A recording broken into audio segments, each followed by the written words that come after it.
After I kissed my wife goodnight, my 9-year-old son crawled out from the heating vent in the hallway. He was holding a phone that was not his. His hands were shaking so hard the screen light flickered against his face like a strobe. "Dad," he whispered, "I found Mom's secret phone. There is a message that says how much longer until the old man ODs."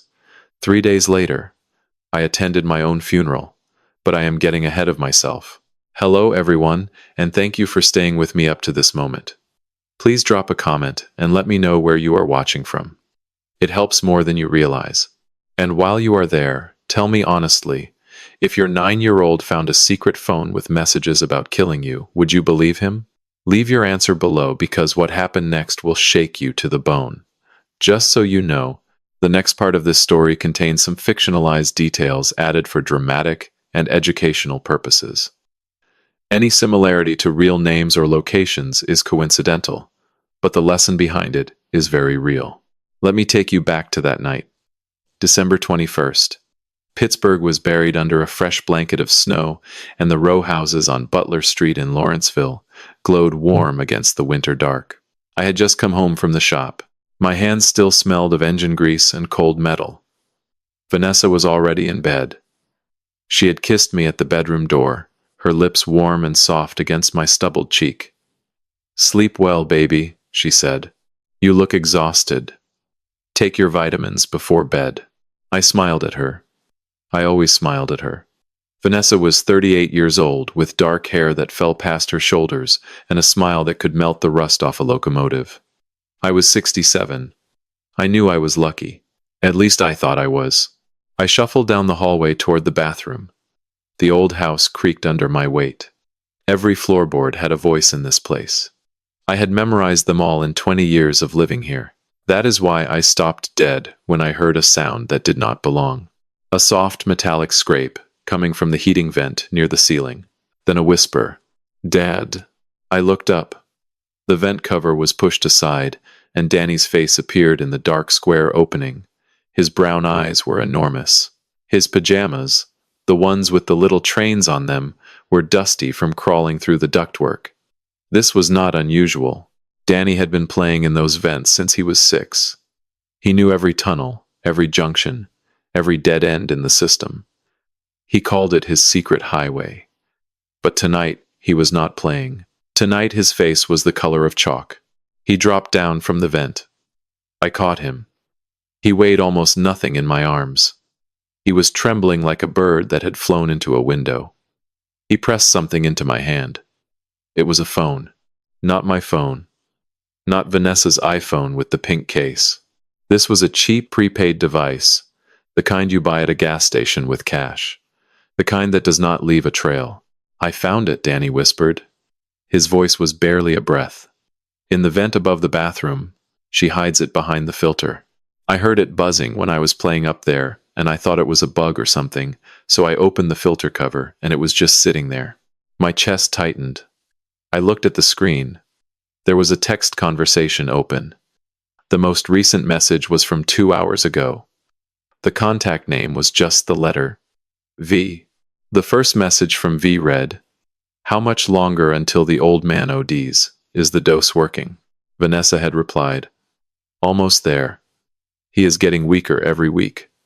Sleeps 14 hours now. Christmas Eve is the night.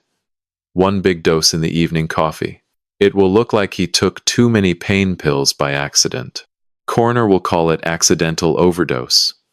No investigation." V replied, "Good. I have the partnership papers ready. Once he is cold, I file them with the board January 2nd. 20 years of waiting finally pays off. Make sure the boy is not around when it happens. Send him to the neighbor." I read it twice. I read it 3 times. The words did not change. They sat on that cheap screen like a death sentence typed in plain English. My wife was poisoning me. She had been poisoning me. And the person helping her was V. There was only one V in my life. Victor Moretti, my cousin, my blood. The man who sat at my table every Sunday. The man who called me brother. The man who I trusted with the one secret I kept from the rest of the world. I looked at Danny. He was crying silently. tears running down his dusty cheeks. His small hands gripped the front of my flannel shirt. "Are they going to hurt you, Dad?" he asked. "I do not want you to die. Please do not die." I knelt down. I pulled him close. I held my son against my chest and felt his heartbeat racing like a trapped sparrow. I smelled the dust of the vents in his hair, and the faint sweetness of the toothpaste he had used before bed. My boy. My brave, impossible boy.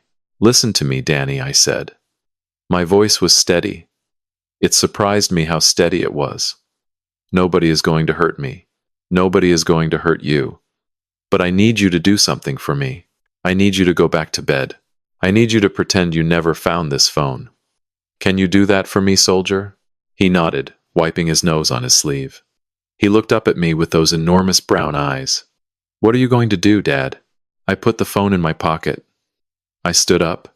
I looked down the hallway toward the bedroom where Vanessa slept peacefully, dreaming whatever dreams murderers dream. "I am going to fix this," I said. "The way I fix everything. One piece at a time." I carried Danny back to his room. I tucked him in. I kissed his forehead. He grabbed my hand one more time. "Dad," he whispered. I knew the phone was bad because it buzzed every night at the same time. 10:15. And Mom always goes to the bathroom right after. I thought she was just texting a friend. But friends do not talk about killing people. "No, son," I said. "They do not." I closed his door. I stood in the dark hallway of my own home and felt the walls pressing in. 20 years. 20 years I had shared a bed with this woman. 10 years she had been Danny's mother. 6 months, apparently, she had been feeding me death in small doses. I thought about the exhaustion, the bone-deep tiredness that no amount of sleep could fix, the blurred vision in the afternoons, the way my hands trembled when I tried to hold a wrench, the way Dr. Marcus, the physician Vanessa insisted I see, told me it was just age, just stress, just the body wearing down. Christmas Eve was 4 days away.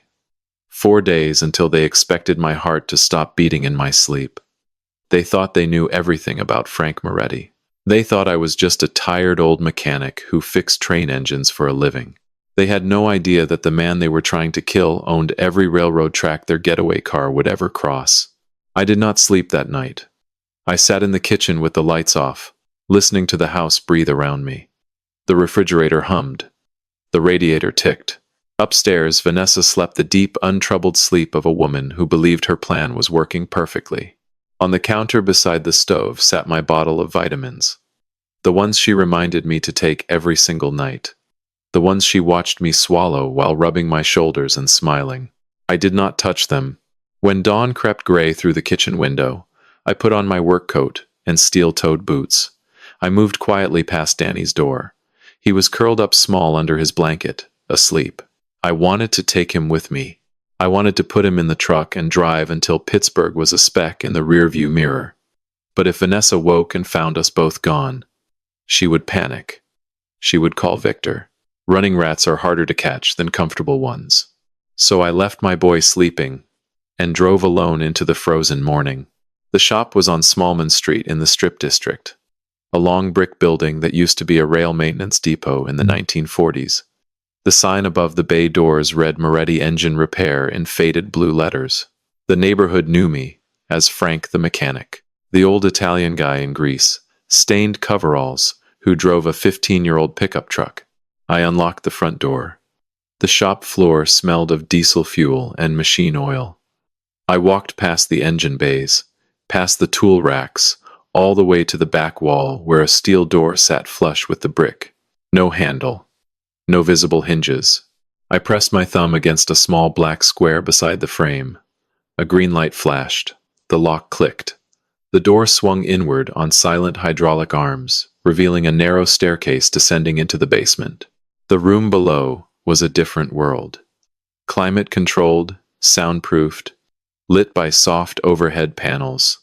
3 walls lined with monitors showing live camera feeds from across the city.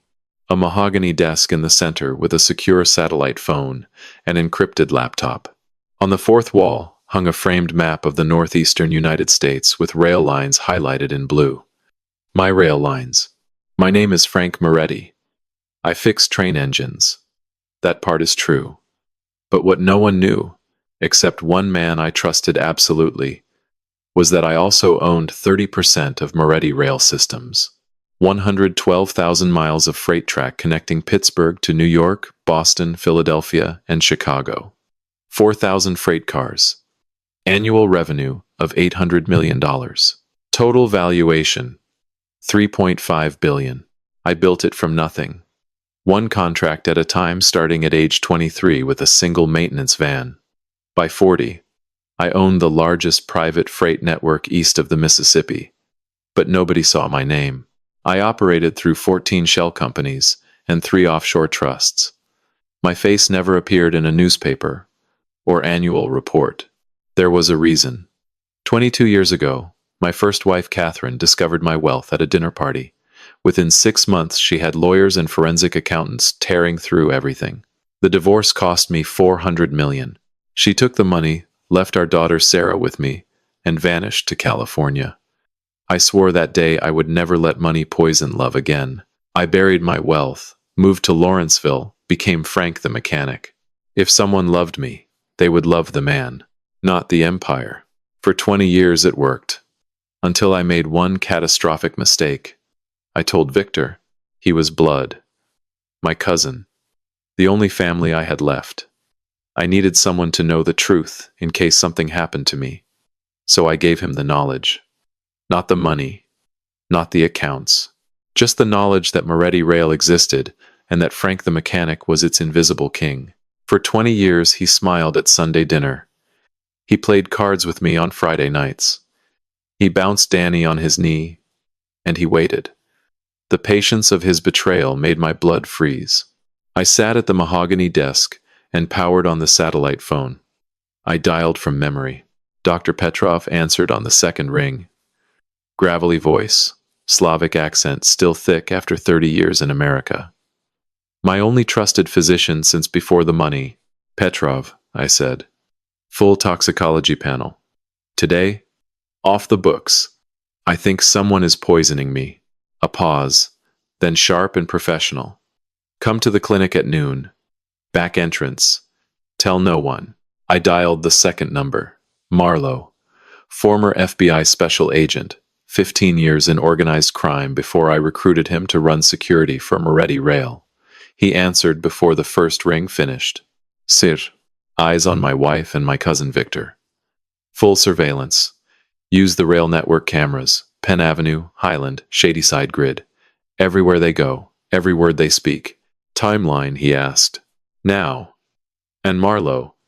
This stays between us. Understood. Initial coverage within the hour. I leaned back in the leather chair and looked at the monitors.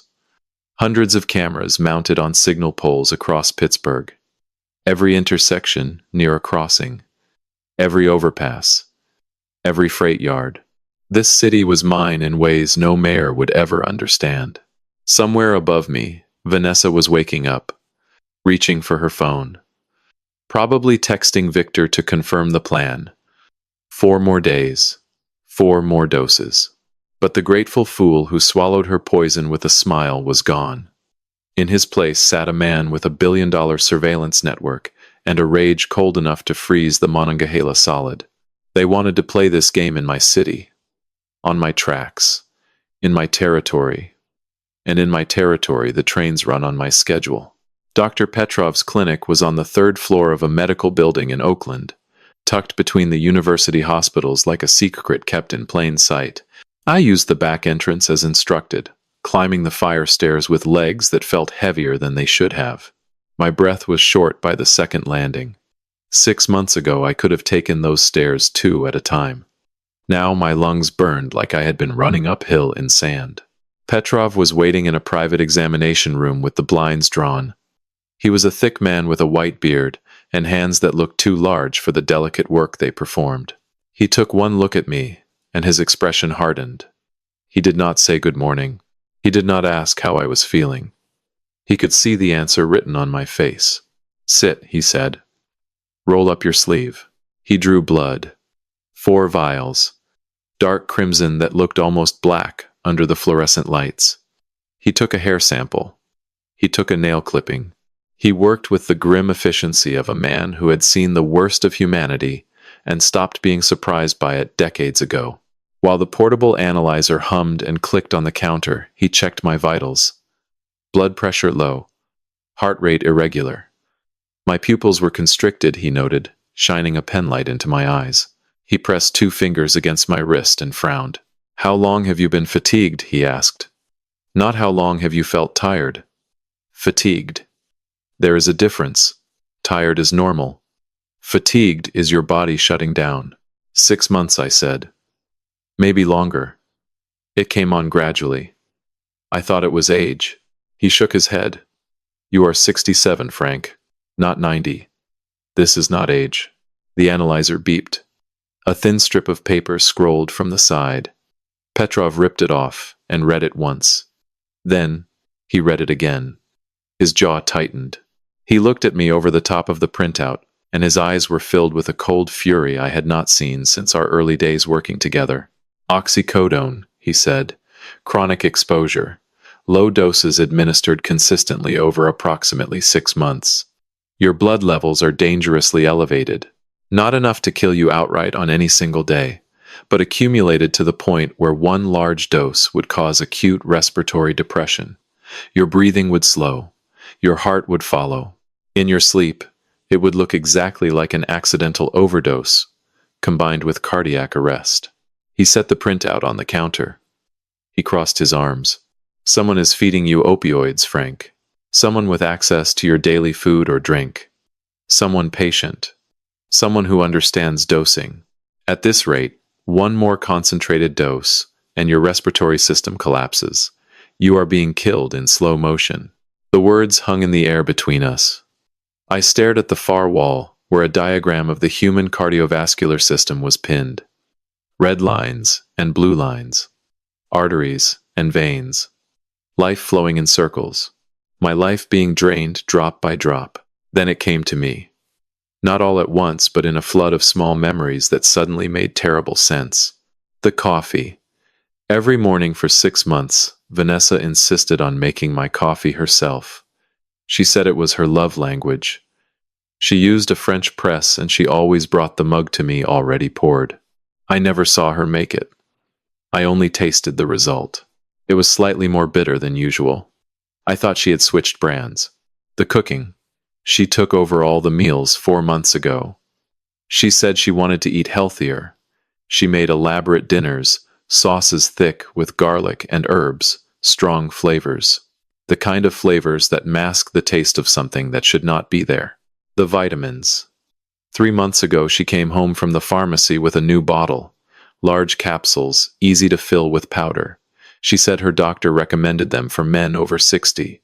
She stood over me every night and watched me take them with a glass of water. She did not leave until I swallowed. I remembered her face as she watched me. The soft smile. The gentle hand on my shoulder. For your health, baby, she would say. You need to take care of yourself. You are not as young as you used to be. My stomach lurched. I grabbed the edge of the examination table and held on until the nausea passed. 6 months of looking my killer in the eyes and thanking her. 6 months of kissing the hand that measured my death in milligrams. Petrov put a hand on my shoulder. We need to start chelation immediately. Activated charcoal. Naloxone on standby. Your liver is under significant stress. I can treat you here privately, but Frank, this is attempted murder. You need to go to the police. No police, I said. Not yet. If she knows I know, she runs. If she runs, I lose her. I lose Victor. I lose the evidence. I need them comfortable. I need them confident. I need them to believe I am still swallowing every drop. He argued. He told me the risk. He told me my heart could stop if I had a stress episode. But he saw the look in my eyes. It was not the look of a victim. It was the look of a man building a case. He sighed, opened his cabinet, and began preparing a treatment protocol. Injections, oral chelators, supplements to support my liver. You stop consuming anything she prepares, he said firmly. Nothing she touches enters your body. Bring your own food. Drink only sealed water. And Frank, if you feel shortness of breath or chest tightness, you call me immediately, day or night. I nodded. He gave me the first injection right there. The needle burned going in, but the burn felt clean. It felt like a purge. I drove home through the afternoon traffic with the window cracked, despite the cold. The winter air bit my face and cleared my head. On the passenger seat sat the bottle of vitamins. I picked it up at a red light and turned it in my hand. The label looked professional. The capsules inside were uniform in size, but I knew now what lived inside those smooth gel coatings. I rolled down the window fully. The cold wind screamed into the cab. I hurled the bottle into a snowbank on the side of Penn Avenue. It vanished without a sound, swallowed by the dirty gray slush. From that night forward, I did not swallow a single thing that woman touched. Not a pill, not a coffee, not a kiss. My phone buzzed. Marlowe. A text with no greeting, just data. Cameras active. Penn Corridor, Highland Junction, Shadyside Residential Grid. Full coverage operational. First anomaly detected. Your wife did not go to yoga this morning. She went to Ellsworth Avenue, Shadyside. Entered apartment building number 417 at 9:42 a.m., still inside at time of report. Ellsworth Avenue, Shadyside.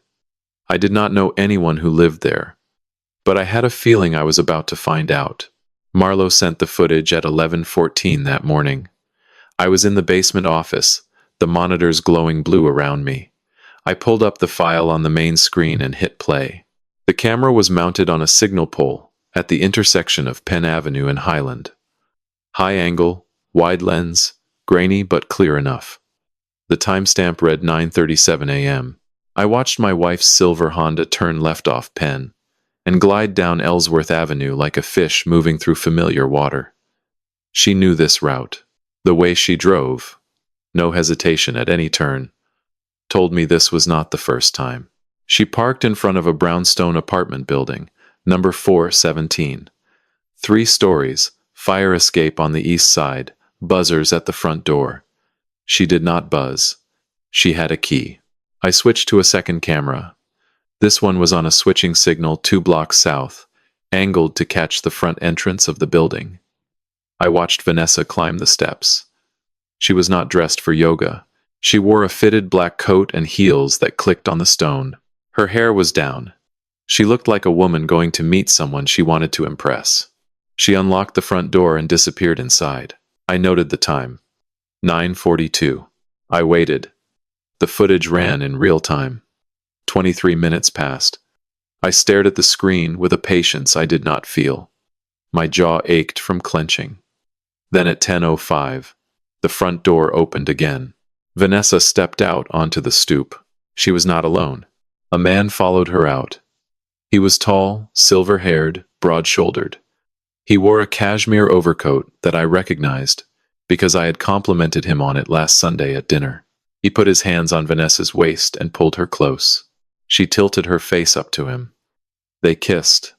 It was not a family kiss. It was not a greeting between in-laws. It was deep. It was possessive. It was the kiss of 2 people who had practiced it 1,000 times. Victor, my cousin, my blood, the man I trusted with the only secret that mattered. He stood on that stoop in the December cold with his hands on my wife and his tongue in her mouth and the absolute confidence of a man who believed he would never be caught. I watched the footage 3 times. Each time the rage built higher, hotter, pressing against my skull like steam in a boiler. But I did not smash the monitor. I did not scream. I breathed, in and out. I let the heat become cold. I let the fire become ice. Ice was more useful than fire. Fire destroyed everything. Ice preserved evidence. Marlowe called 20 minutes later. His voice was flat, professional. Confirmed the apartment is leased under the name Vincent Morris. Paid in cash monthly. I ran the name. It is a shell identity. The real tenant is Victor Moretti, your cousin. Lease started 14 months ago. 14 months. They had been using that apartment for over a year. While Victor ate my food on Sundays. While he shook my hand and called me brother. While he held Danny on his lap and told him stories about the old neighborhood. 14 months of looking me in the face and laughing behind it. What else? I said. My voice sounded foreign to my own ears. I accessed his phone remotely through the cellular relay on the Shadyside Tower, Marlowe continued. Text history with your wife goes back 18 months. I will spare you the personal content, but there are several threads relevant to the operation. Go ahead. Victor has hired an attorney named Raymond Cross, office on Grant Street downtown. Cross has been preparing a set of documents for the past 3 months. A partnership agreement, allegedly signed by you and Victor in 2004. It grants Victor 50% ownership of Moretti Rail Systems as a silent partner. The document is a forgery. The signature is fabricated. Cross also prepared a probate petition and a corporate succession filing. The plan is clear. Once your death is certified, Victor presents himself to the board as your surviving business partner with legal documentation. He files for immediate operational control. By the time anyone thinks to challenge it, he has the keys to the kingdom. I close my eyes. The scope of it was staggering. This was not a crime of passion. This was a heist, engineered over years, built layer by layer with the precision of a watchmaker. Vanessa was the weapon, the slow poison, the nightly smile. Victor was the architect, the brain, the patience.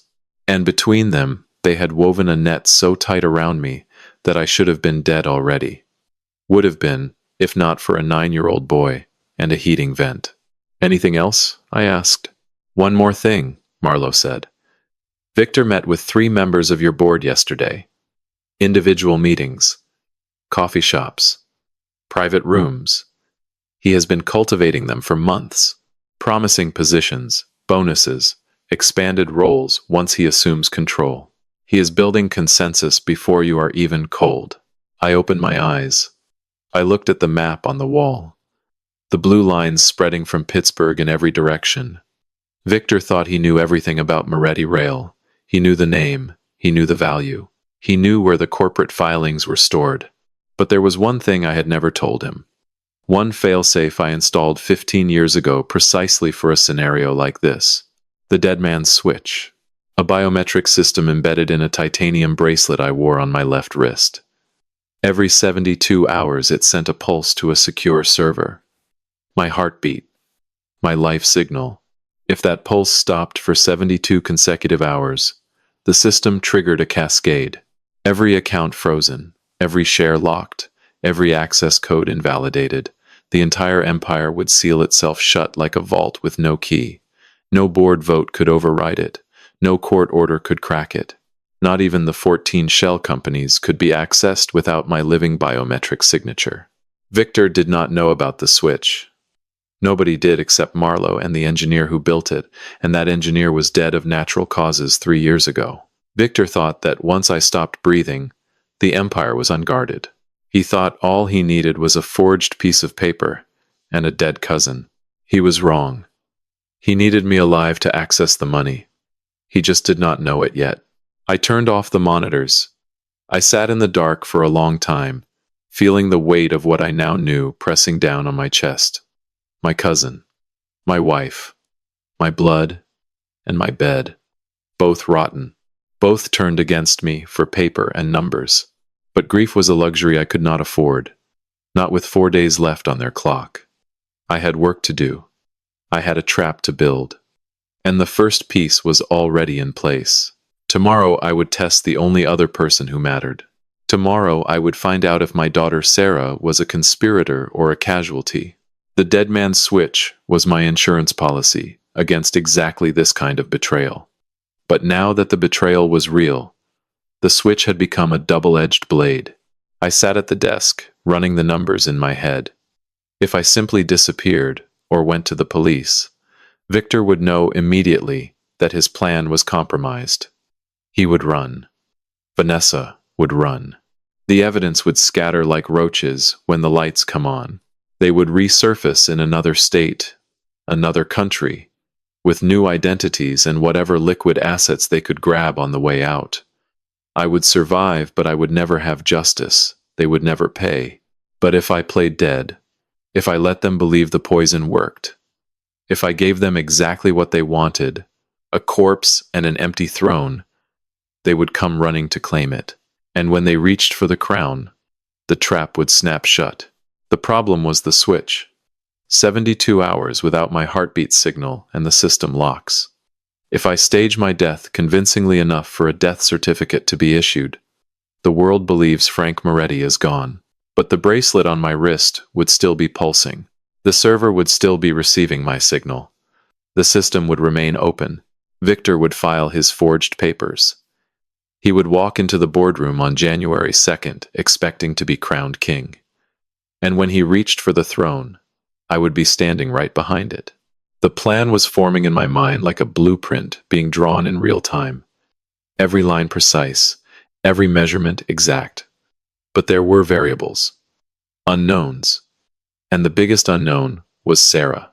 My daughter was 35 years old. She lived in Bloomfield, 20 minutes away.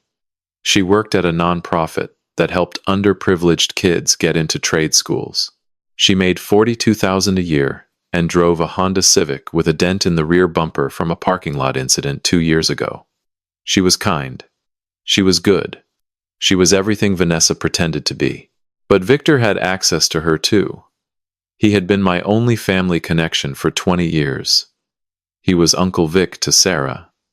He came to her birthday parties. He gave her advice about her career. He was the one who told me she seemed distant lately. He was the one who suggested I give her space. Give her space. The words tasted different now. Not like concern. Like isolation. Like a predator separating the calf from the herd. I needed to know.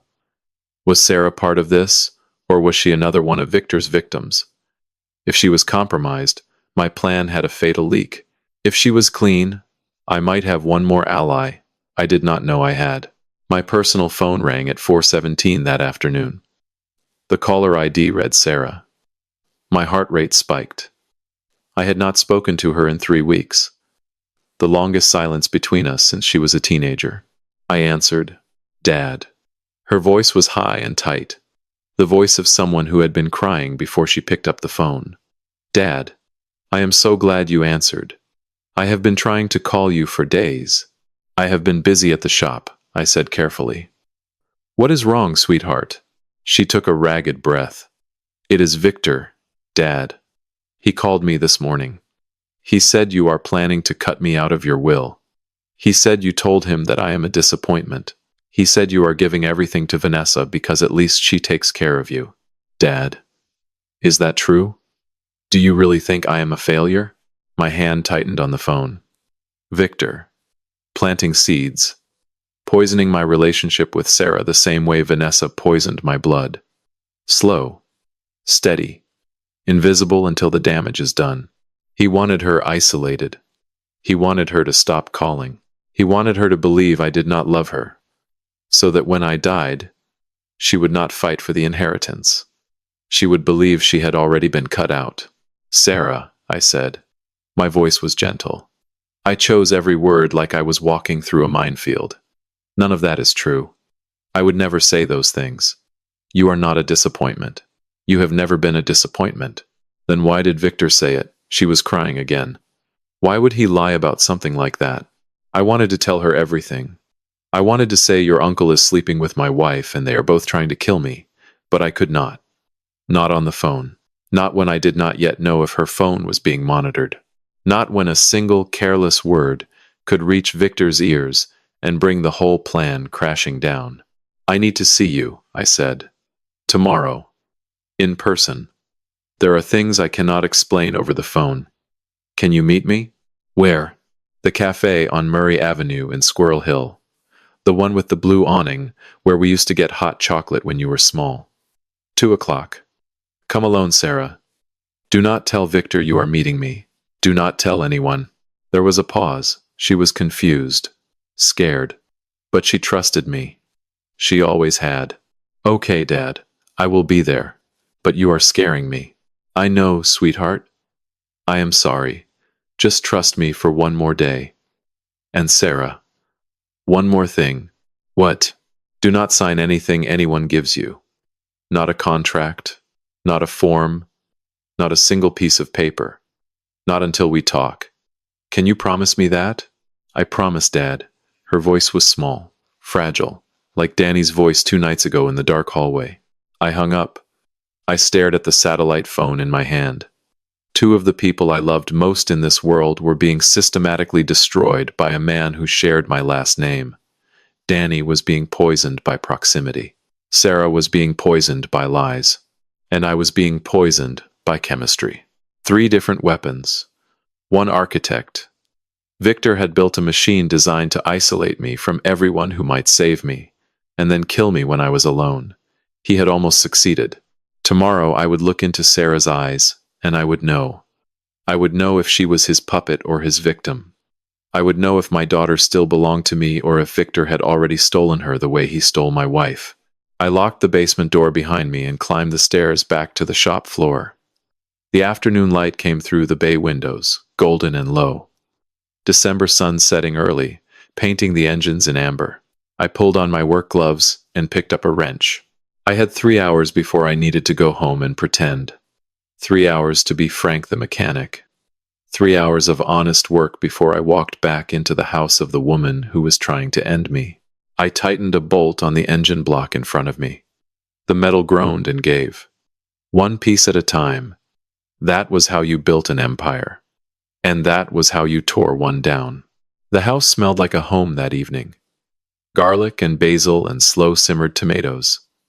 Vanessa was in the kitchen wearing the apron I bought her last Christmas, the one with the sunflowers on it. She was humming. She had not hummed in months. The sound should have warmed me. Instead, it made my skin crawl. She had started cooking at 4 in the afternoon. Pasta bolognese. My favorite. She said it was an early Christmas treat. She said I deserved something special after working so hard at the shop. She stood at the stove, stirring the sauce with a wooden spoon, tasting it, adjusting the seasoning, adding something I could not see from the living room doorway. Danny was upstairs doing homework. I had spoken to him briefly after school. 3 words whispered while Vanessa was in the bathroom. Tonight. Midnight. The jar. He nodded. His face was calm. 9 years old. And already a soldier. Dinner was served at 6:30. Vanessa set the table with the good plates. She lit a candle. She poured me a glass of red wine. She was performing. Every gesture was choreographed for an audience of one. The devoted wife giving her husband his last real meal. Sit down, baby, she said. Her smile was radiant. You look tired. This will make you feel better. I sat. The plate in front of me was piled high. Pasta drowned in thick red sauce. The bolognese was dark and rich, flecked with herbs. It smelled incredible. It smelled like death, wearing perfume. I picked up my fork. I twirled the pasta slowly. My hands trembled, and this time I did not have to fake it. I brought the fork to my mouth. I let the pasta touch my lips. Then I coughed. A wet rattling sound that made Vanessa lean forward with concern that did not reach her eyes. Sorry, I muttered. Throat is dry. I reached for the wine glass and knocked it sideways. Red wine spilled across the white tablecloth like a wound opening. Vanessa jumped up to get a towel. In the 3 seconds her back was turned. I scraped the sauce off my pasta onto the cloth napkin in my lap.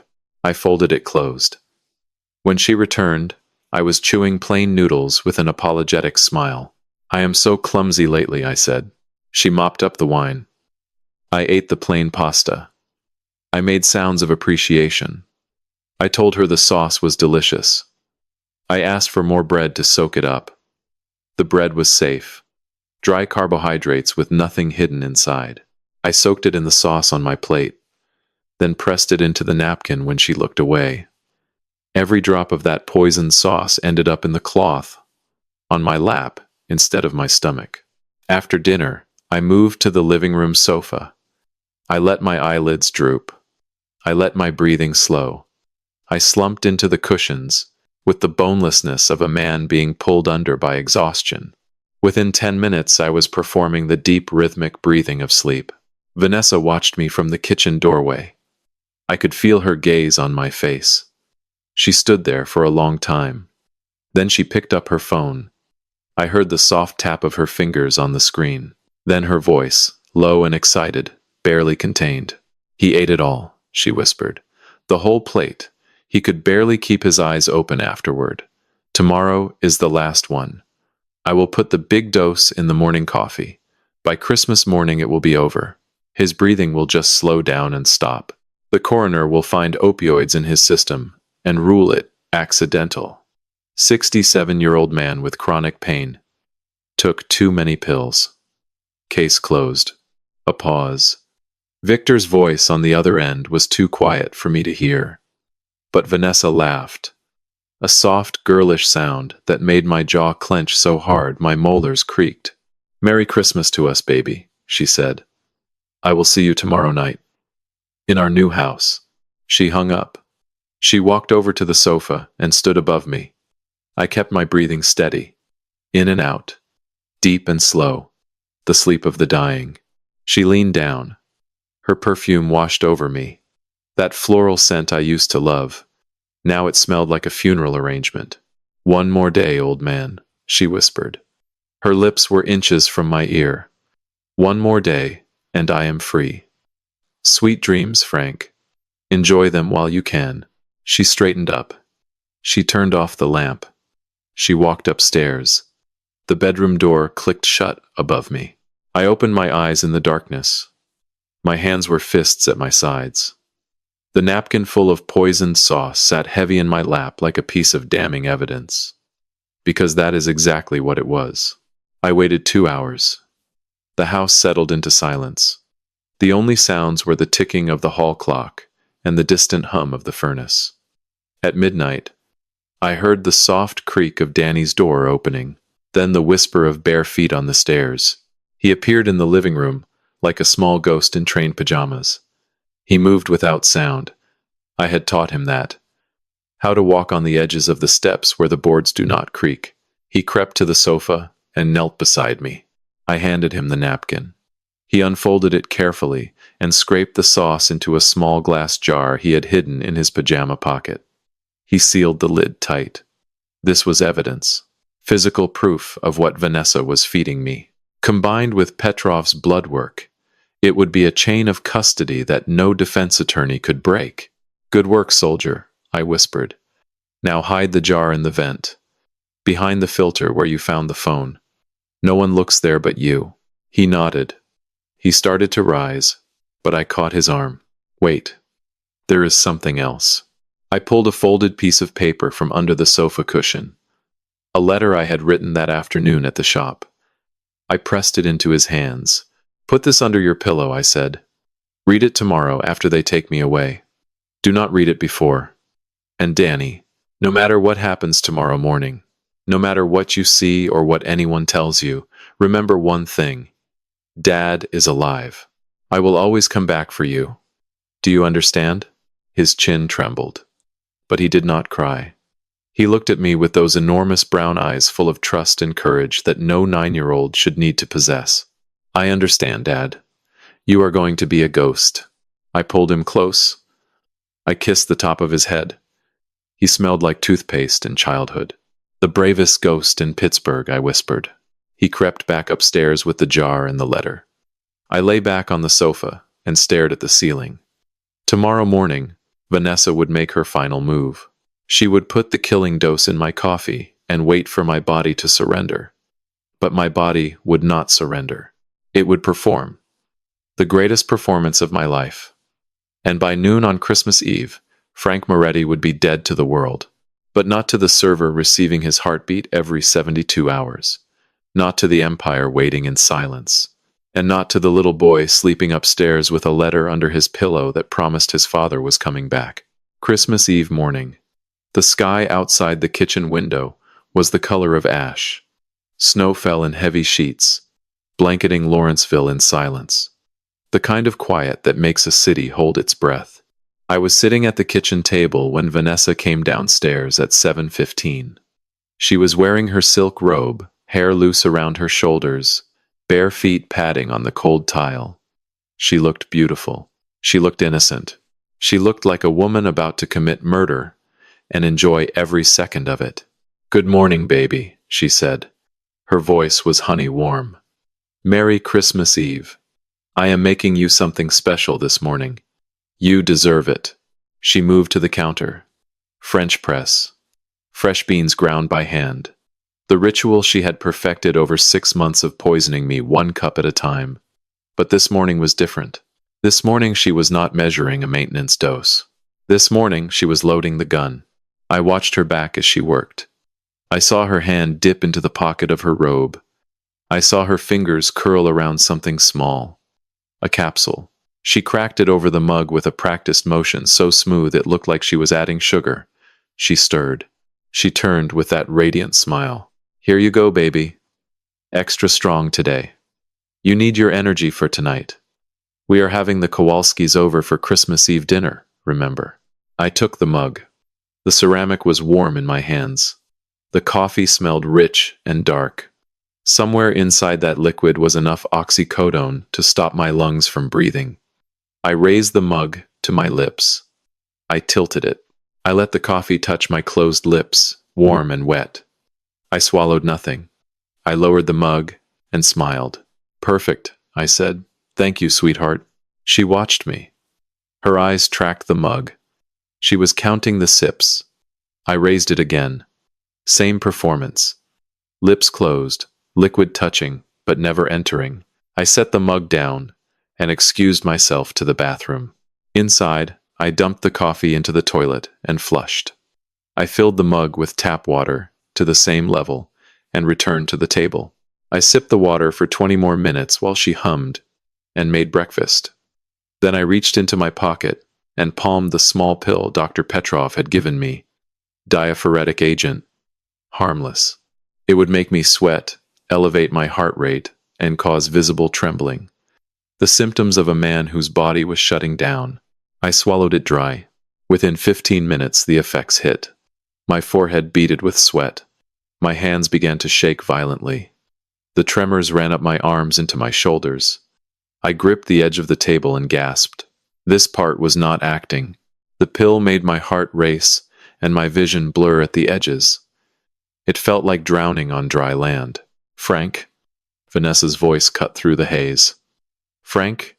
Are you okay?" I stood up. The chair scraped back. I took one step and let my knees buckle. I hit the kitchen floor hard. My head struck the tile. The impact was real, and it hurt. Stars exploded across my vision. I let my body go slack. I let my eyes roll back. I twitched once, twice, then lay still. Vanessa screamed. A perfect scream. The sound of a terrified wife watching her husband collapse. She dropped beside me, hands on my face, shaking my shoulders. "Frank, Frank, wake up. Oh God, no." She grabbed her phone from the counter. Her fingers flew across the screen. 911. I need an ambulance. My husband collapsed. He is not breathing. He takes pain medication. I think he might have overdosed. Please hurry. 43 Butler Street, Lawrenceville. She gave the address. She cried into the phone. She performed. But her hand on my chest was not pressing hard enough to check for a heartbeat. She was not tilting my head back to clear my airway. She was not doing anything a woman who wanted her husband to live would do. She was waiting for me to die. 4 minutes later, I heard the sirens. They were close. Too close. Too fast. Because the ambulance that pulled up outside was not from the city dispatch. It was Marlowe's team. 3 men in authentic paramedic uniforms driving an identical rig. Positioned 2 blocks away since 5 that morning, waiting for my call. The real ambulance from 911 would arrive 6 minutes later to find the scene already handled. The front door burst open. 2 paramedics rushed in with a stretcher. They were good. They played their parts with the same conviction I had played mine. They checked my pulse. They shouted medical jargon. They loaded me onto the stretcher and attached monitors that beeped with pre-programmed rhythms. "Ma'am," the lead paramedic said to Vanessa. His face was grave, professional. His voice carried the weight of bad news. "I am sorry. We are doing everything we can. It appears to be a massive cardiac event likely triggered by opioid toxicity. We need to transport him immediately." "Is he going to make it?" Vanessa asked. Her voice trembled beautifully. The paramedic paused. He looked at her with practiced sympathy. "Ma'am, I need you to prepare yourself. His vitals are critical." They wheeled me out the front door into the cold December air. Snow landed on my face. I kept my eyes closed. I kept my body limp. I heard Mrs. Kowalski's voice from next door, high and panicked. "Oh, Lord. Frank. Is Frank okay?" "Ma'am, can you take the boy?" Marlowe's man said to her. "The child should not see this." "Danny." My boy was standing on the porch. I knew without seeing him. I knew he was watching them carry his father away on a stretcher. I knew his hand was in his pajama pocket, touching the letter I had given him. I knew he was not crying, because he knew. The stretcher slid into the back of the ambulance. The doors slammed shut. The siren wailed as we pulled away from Butler Street. Inside the rig, away from windows, I opened my eyes. Marlowe was sitting beside me. He handed me a bottle of water and a towel. "Vitals are stable," he said. "The diaphoretic is wearing off. We are clear." I wiped the sweat from my face. My hands were still shaking, but my mind was diamond sharp. I looked at my wrist. The titanium bracelet glowed faint green. Pulse detected. Signal transmitted. The dead man's switch was satisfied. The Empire remained open. "How did she react?" I asked. Marlowe pulled out his phone and played a recording. It was captured by the miniature microphone his team had planted in the front hallway. Vanessa's voice filled the ambulance. She was on the phone. Her tone had shifted completely. Gone was the trembling wife. In its place was a voice electric with excitement. "It is done," she said. He collapsed in the kitchen. The paramedics just took him. He looked dead already, Victor. By the time they reach the hospital, it will be official. Merry Christmas to us, baby. Merry Christmas to us. I closed my eyes. I let the recording play to the end. Victor's reply was faint but audible. "Now we move fast. I call Raymond. I call the board. January 2nd, we walk in and take everything." Marlowe stopped the recording. He looked at me. "She did not cry a single real tear, sir. Not one." "I know," I said. I stared at the ceiling of the ambulance as it carried me toward the safe house near the Monongahela incline. Outside, Pittsburgh was waking up to Christmas Eve. Families were baking cookies. Children were shaking presents. The whole city sparkled with joy and anticipation. And in a row house on Butler Street, a woman was opening champagne over the body that was not yet cold. She had won. She believed she had won. The dead man's switch pulsed green on my wrist. 72 hours. The countdown had begun. 12 hours after my heart stopped beating for the world, Victor Moretti uncorked a bottle of Dom Perignon in the Shadyside apartment. I watched it happen on the monitor at the safe house. The camera feed was crisp. Marlowe had upgraded the resolution on the Ellsworth Avenue units overnight. Every bubble rising in that champagne glass was visible. Every smile, every toast to my corpse. Victor stood in the living room of the apartment wearing a charcoal suit that probably cost $3,000. He looked 10 years younger than he had at Sunday dinner. The burden of pretending was gone. The mask was off. He moved with the loose-limbed confidence of a man who believed he had finally arrived at the destination he had been walking toward for 2 decades. Vanessa was beside him in a black dress. Not mourning black, celebration black. The kind of dress you wear to a nightclub, not a wake. She was radiant. Her cheeks were flushed. Her eyes sparkled with a light I had never seen directed at me. Not once in 10 years of marriage. Victor raised his glass. "To the richest widow in Pennsylvania," he said. Vanessa clinked her glass against his. "To us," she said. to 20 years of patience finally paying off. They drank, they kissed, they laughed about things I could not hear clearly. Then Victor sat down at the dining table with a legal pad and began writing. He was planning. Even in celebration, the architect could not stop building. The funeral, he said. December 26th. That gives us 2 days. Holy Cross Church on Liberty Avenue. Big service. Public. I want the board members there. All 5 of them. I want them to see the grieving family. I want them to see me as the pillar holding everything together. Then at the reception afterward, I pull them aside. I show them the partnership documents. I file for operational control before the new year. By January 2nd, I am sitting in the big chair. Vanessa sat on the arm of his chair, running her fingers through his silver hair. "What about the boy?" she asked. Her voice was casual, like she was asking about a piece of furniture that needed to be moved. My stomach clenched. I leaned toward the monitor. Victor waved a dismissive hand. "Send him to my sister in Ohio, after the funeral. Tell social services the widow cannot cope with grief and childcare simultaneously. Tragic, but understandable." The kid disappears into the system. Out of sight, out of mind. No witnesses. "He is getting weird," Vanessa said. She wrinkled her nose. "He keeps staring at me. Those eyes. He has Frank's eyes. It creeps me out. Yesterday I caught him, just standing in the hallway looking at me. Not saying anything. Just looking. He is 9, Victor said. He does not know anything, but get him out of the house before the board meeting. I do not want any complications." Vanessa nodded. She took another sip of champagne. "How much do you think we clear after taxes?" she asked. Victor smiled. The kind of smile that belongs on a shark. Conservative estimate. 1.2 billion in liquidated assets within the first year. The real estate alone is worth 400 million. The rolling stock, the contracts, the switching rights. We sell it piece by piece to the major carriers. Norfolk Southern, CSX, Union Pacific.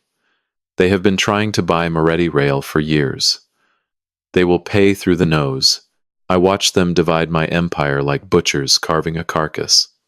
Every track I laid, every contract I negotiated at 3 in the morning, every freight car I maintained with my own hands in the early days. They were already spending it, already dreaming of beaches and penthouses built on my grave. I switched feeds. The camera inside my house on Butler Street showed the living room. It was dark. The Christmas tree I had put up with Danny 2 weeks ago still stood in the corner, lights off. The house looked abandoned, cold. I switched to the upstairs hallway camera. Danny's bedroom door was closed. I could not see inside, but I could see what was taped to the outside of the door. A piece of paper with words written in Vanessa's handwriting. "Do not come out until I tell you." She had locked him in. My 9-year-old son was locked in his bedroom on Christmas Eve night. No dinner on the hallway floor, no glass of water. Just a locked door and a note telling him to disappear. I stood up from the desk. The chair scraped back. My hands were shaking. Not from poison, from the kind of rage that makes men do things they cannot take back. Marlowe was beside me in an instant, his hand on my shoulder. Firm. Grounding. "2 more days, sir," he said. His voice was calm, but there was iron underneath. "The funeral is the trap. We need them all in one place. If you go now, you save Danny tonight, but you lose everything else." Victor walks. Vanessa walks. They get lawyers and bail, and they disappear. "My son is locked in a room with no food," I said through clenched teeth. Marlowe nodded. "I know, and it is being documented. Every minute of neglect is on camera. It is evidence. Child endangerment. Added to the attempted murder charge. Added to the conspiracy. It makes the case airtight. But sir, if you break cover now, it all falls apart." I stared at the screen. Danny's closed door. The note. The darkness. Then I saw it. A faint flicker of light under the door, barely visible on the camera feed. Danny had a flashlight. He was in there with the letter I gave him. He was reading it. He was reading the words I wrote. No matter what happens, Dad is alive. I will always come back for you. He knew. My boy knew. He was scared and hungry and alone, but he knew his father was out there in the dark, building something, building justice. I sat back down. I gripped the arms of the chair until my knuckles went white. I looked at Marlowe. The moment the funeral is over, I said, the moment Victor is exposed, I am getting my son. Nothing else matters after that. Understood, sir. I turned back to the monitors. On one screen, Victor and Vanessa were still drinking, still laughing, still spending money they did not have. On another screen, my son sat alone in the dark with nothing but a letter and a flashlight and the faith that his father would keep his promise. The next morning, Christmas Day, Marlowe's surveillance team reported that Victor left the apartment at 9 a.m. He drove downtown to Grant Street. The camera on the railway overpass at 11th caught his Mercedes pulling into the parking garage of Raymond Cross's office building. He stayed for 2 hours. When he emerged, he was carrying a leather briefcase that had not been with him going in. The partnership documents, the probate petition, the weapons he would use to steal my throne. I watched him drive away with my legacy in his passenger seat. I memorized the angle of his jaw, the confidence in his posture, the way he checked his reflection in the rearview mirror, and smiled at what he saw. "Enjoy it, cousin," I whispered. "That is the last time you will ever like what you see in a mirror." The funeral was set. December 26th, Holy Cross Church, 10 a.m. Victor had already called the board members personally. He had ordered flowers. He had chosen the hymns. He had written a eulogy that I knew would double as his coronation speech. He was planning his own execution and calling it a celebration. And in 48 hours, the dead man would rise. The oak casket weighed 400 pounds empty. I know because I chose it myself 3 days ago from a catalog Marlowe brought to the safe house. Quarter sawn white oak with brass handles and a cream silk lining. It was the kind of box a man earns after 67 years of honest work. The kind of box that says someone important lived and someone who mattered died. It rolled down the center aisle of Holy Cross Church on a polished chrome gurney. The wheels whispered against the marble floor. 200 people stood as it passed. They bowed their heads. Some wept. Others simply stared with the hollow solemnity reserved for moments when death reminds the living that their turn is coming. I was not in the box. I was standing in the sacristy behind the altar, watching through a crack in the door. Marlowe was beside me, his earpiece connecting him to 6 security personnel positioned at every exit of the church. The building was sealed. No one in or out without our knowledge. The church was beautiful in its grief. White lilies banked the altar. Candles flickered in the draft from the high windows. December light filtered through the stained glass, throwing colored shadows across the pews like God himself was painting the room for the occasion. Victor sat in the front row. Left side. He wore a charcoal suit with a black silk tie. His silver hair was combed back perfectly. His shoes were polished to a mirror shine. He looked like a CEO already. He looked like he belonged at the head of a boardroom table, not on a church pew. His posture was straight. His chin was high. He was not grieving. He was waiting. Beside him sat Vanessa. Black dress, black veil, black gloves. She held a white handkerchief to her dry eyes. Every few minutes she produced a delicate sob that made the women around her reach over to pat her shoulder. She accepted their comfort with a gracious nod. She was performing the role of the shattered widow with the skill of a woman who had rehearsed it in front of a mirror. Behind them, in the second row, sat 5 men in dark suits, the board members of Moretti Rail Systems. Victor had invited them personally. He told them it was to honor their fallen founder. He told them Frank would have wanted his closest business associates present. What he really wanted was an audience for his coronation. On the right side of the aisle, 3rd row, Sarah sat with Danny. My daughter was destroyed. Her face was swollen. Her eyes were raw. She wept openly, her shoulders heaving with each breath. She had not eaten in 2 days. She had called the hospital 17 times trying to get information about my death and been told each time that records were sealed pending investigation. Danny sat beside her. He held her hand. His face was calm, too calm for a 9-year-old at his father's funeral. His eyes moved slowly across the church, observing everything, counting exits, noting faces. He was not mourning. He was waiting. Just like his father behind the altar door, the priest spoke. He read from Ecclesiastes, "A time to be born and a time to die."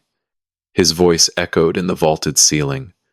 The words washed over the congregation like warm water. People nodded. People wept. The casket sat center stage, gleaming under the candlelight. Then Victor stood. He adjusted his tie. He buttoned his jacket.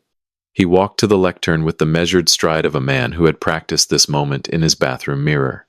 He gripped the sides of the podium and looked out over the congregation with an expression of noble suffering. "Frank Moretti," he began.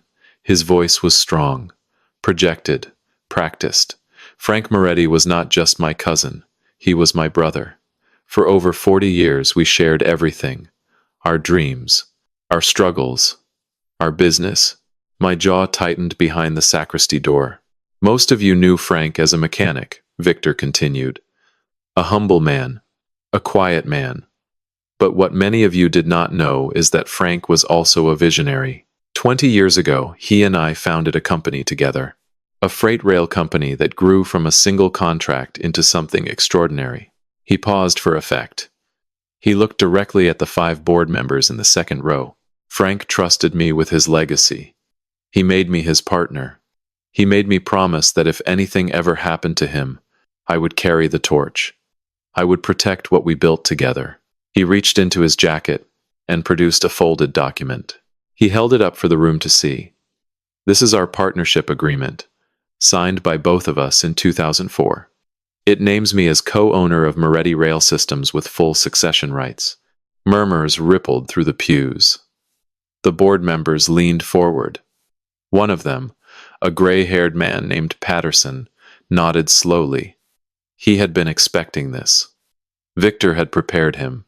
"I am standing before you today," Victor said, his voice rising with theatrical emotion, "not to claim anything for myself, but to honor my brother's dying wish. Frank wanted this company to continue. He wanted it protected. And I swear on his memory that I will dedicate my life to preserving his legacy. He was good. I had to give him that." The words were polished. The delivery was flawless. If I did not know the truth, I might have believed him.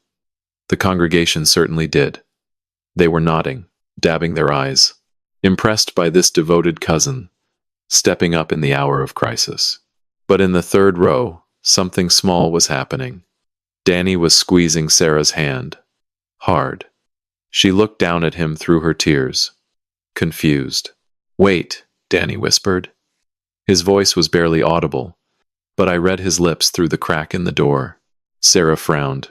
"What?" she mouthed back. Danny did not answer. He just smiled. A small, secret smile that no 9-year-old at his father's funeral should possess. I stepped back from the door. I straightened my suit jacket. Black wool, tailored, sharp. I rolled my shoulders. I cracked my neck. Behind me, Marlowe spoke into his earpiece. "All units. Stand by. Principal is moving." I put my hand on the door handle.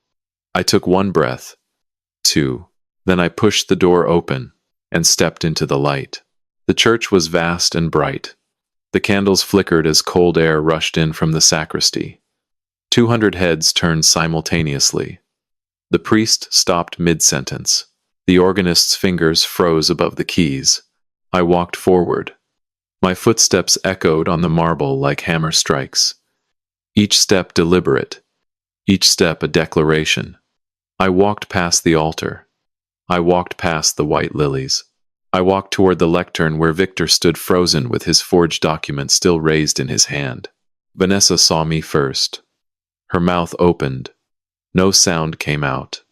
The white handkerchief fell from her fingers and drifted to the floor like a flag of surrender.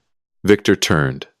His face underwent a transformation that I will remember until the day I actually die. Confusion first, then recognition, then the draining of all color as if someone had pulled a plug and let the blood run out of him.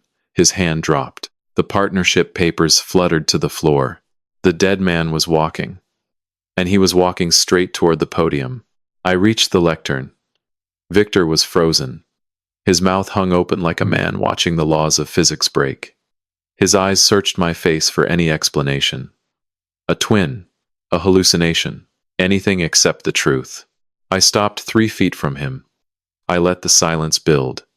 200 people held their breath. "That is a very nice speech, cousin," I said.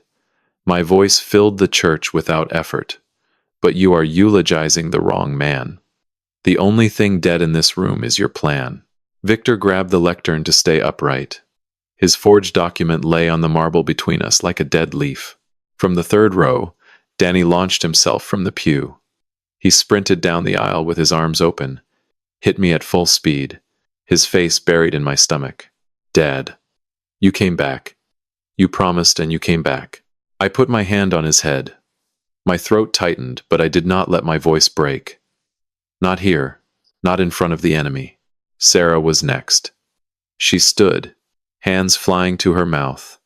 Then she was running too, heels clicking on marble. She crashed into us both, sobbing so hard she could not form words. "Daddy, oh God, Daddy, you are alive." I held them both for 3 seconds. Then I guided them behind me and turned to face the room. Vanessa had not moved from her pew. Her face was the color of old milk. Then her eyes rolled back, and she slumped sideways. A genuine faint. The first honest reaction she had produced in years. I addressed the congregation. 200 faces stared back. Shock, confusion, wonder. "My name is Frank Moretti," I said. "I am alive. I am the sole owner of Moretti Rail Systems. There is no partnership. There never was. And the man standing behind me attempted to murder me for a company he has no legal claim to." The church erupted. People talking over each other. Someone pulled out a phone. Victor found his voice. "He is lying," he shrieked. "He is senile. The accident damaged his brain. The documents are real. He does not know what he is saying." I did not turn around. Victor's hysteria only made him look more guilty. The board members exchanged glances. Patterson, who had been nodding during Victor's speech, was staring at the floor. I heard Victor's feet scramble on marble, running toward the side exit, his shoes slapping stone as he pushed past flower arrangements and knocked a candelabra sideways. He reached the door, grabbed the handle, locked from outside. He spun toward the main entrance. His composure was gone. Jacket hanging off one shoulder, silver hair across his forehead. A cornered animal. Marlowe stepped from behind the last pew. Dark suit, arms folded. His expression said everything without a word. Victor skidded to a halt. He looked left. Another man blocked a side corridor. Right. A third at the fellowship hall door. Every exit covered. He turned back to face me. The full length of the church between us, his face dripping sweat. I placed my hand on the casket lid. "This box is empty," I said. "Just like your claim." I turned to Vanessa, coming around now, eyes fluttering open. She saw me and whimpered. "And you, Vanessa," I said. "The woman who put opioids in my food for 6 months, who watched me get weaker and counted the days until I stopped breathing." "I do not know what you are talking about," she stammered. "You are confused, Frank." "I have the lab results," I said. 6 months of oxycodone in my blood. The sauce from December 23rd with lethal concentrations. Your text messages from the phone my son found in the heating vent. Your voice on recording saying "Merry Christmas" to us, baby. She looked at Danny standing behind me. The boy she locked in his room with no food. The boy she planned to throw into the system. The boy who saved his father with courage and a pair of train pajamas. Danny looked back at her. He did not flinch. He held Sarah's hand and stared at his mother with calm certainty. He had already survived the worst she could do. I addressed the room one final time. The full evidence will be presented this afternoon at Moretti Rail Tower. Board members, your presence is required. Law enforcement is involved. The funeral is over. The deceased has other plans. I put one arm around Sarah, my other hand on Danny's shoulder. We walked toward the sacristy door together. Behind us, Victor was screaming. Incoherent, desperate, the sound of a man watching his future collapse. I did not look back. The church was only Act 1. The real judgment waited 40 floors above the city, and I intended to deliver it with the precision of a freight train running on schedule. 3 hours after the funeral, I rode the private elevator to the 40th floor of Moretti Rail Tower.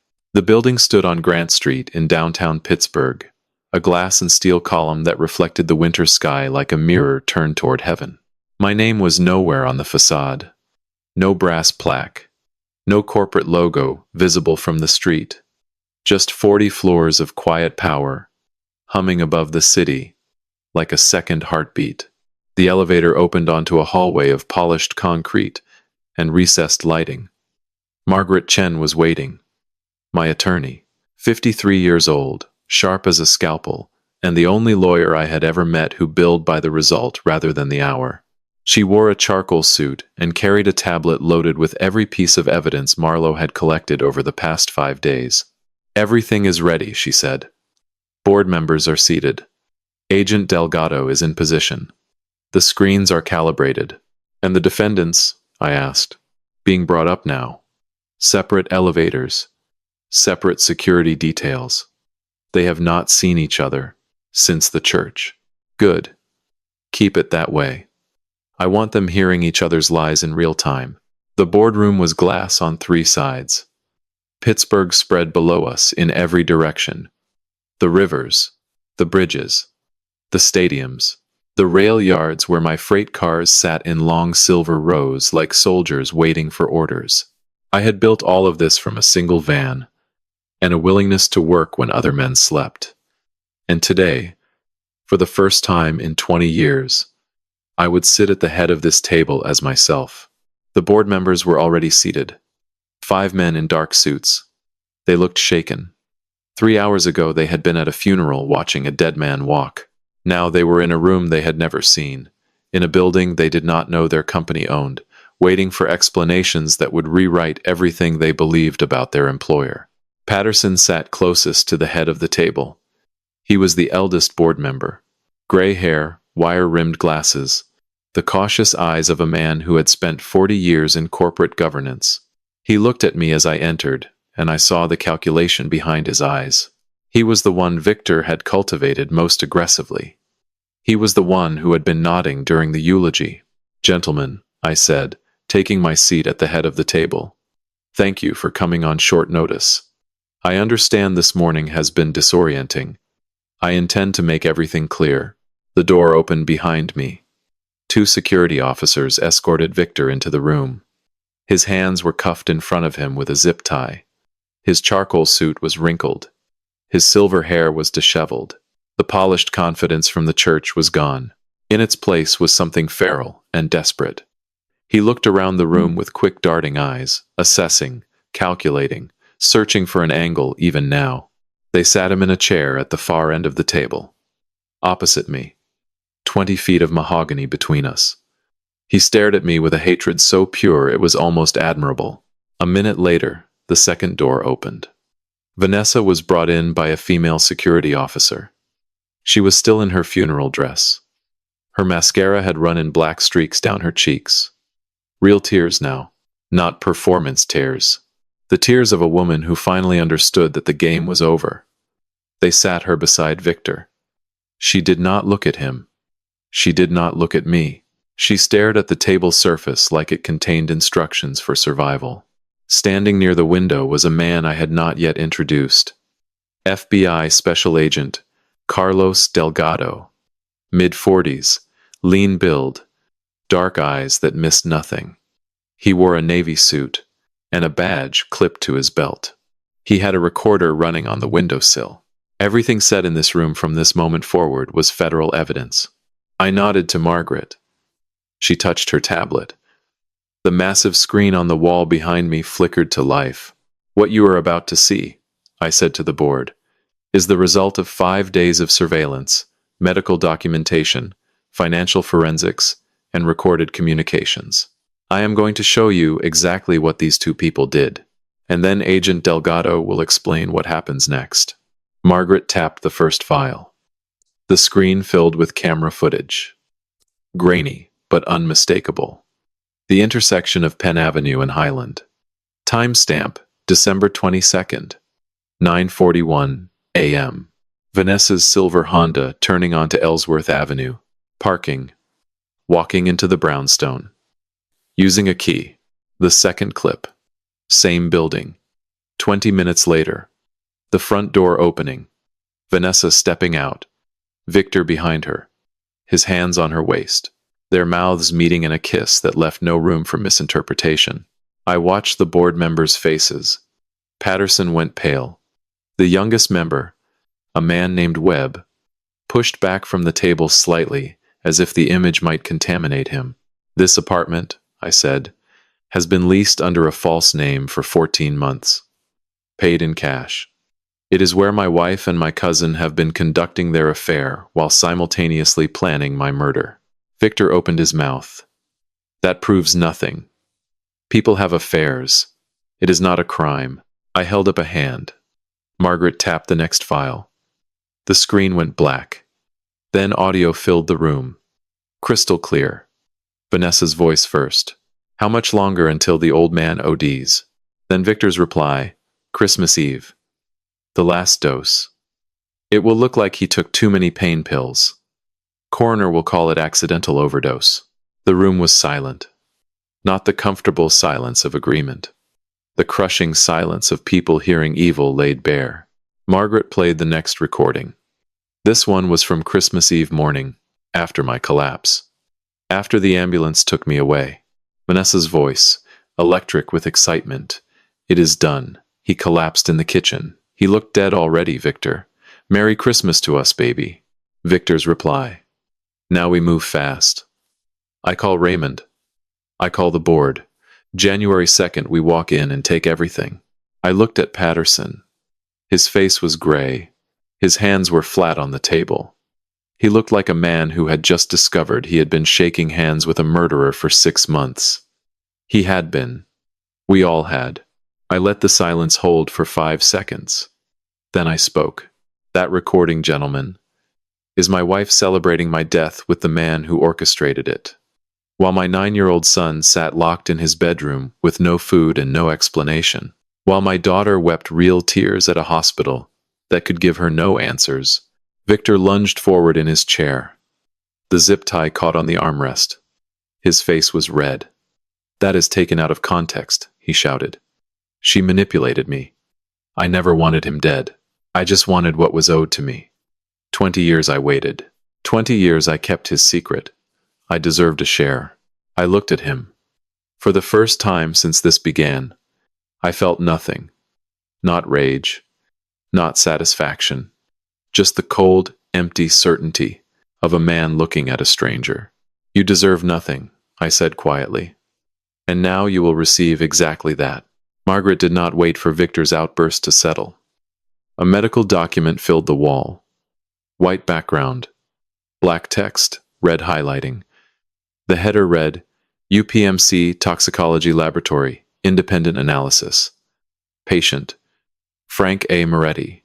Date, December 22. The highlighted section was impossible to miss.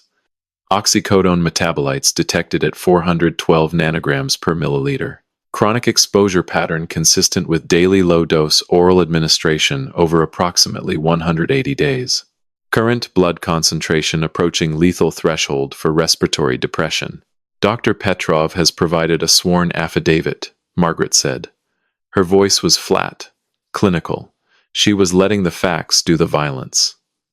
The levels in Mr. Moretti's blood are consistent with someone being fed crushed oxycodone tablets in food or drink over a 6-month period. One additional concentrated dose would have caused fatal respiratory failure. I watched Vanessa. She was shrinking in her chair. Her fingers gripped the armrests until her knuckles turned yellow. Margaret tapped again. A photograph appeared on screen. A small glass jar with a metal lid.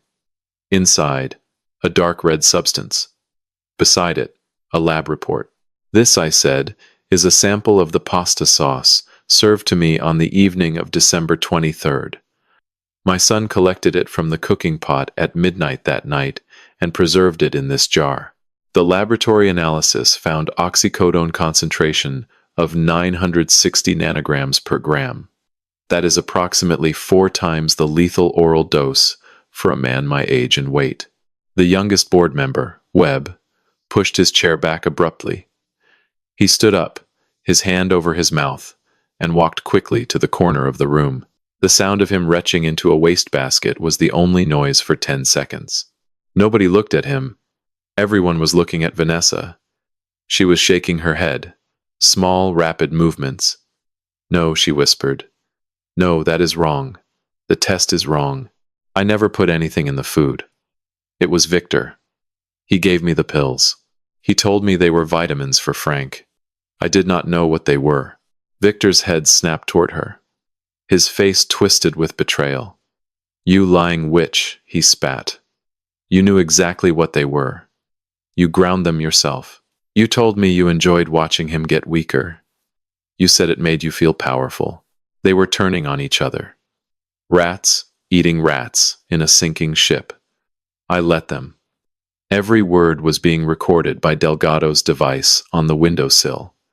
Every accusation was another confession. Margaret continued. She was relentless. The screen changed to a side-by-side comparison of 2 documents. On the left, Victor's forged partnership agreement. On the right, an authentic document from Moretti Rail's founding files.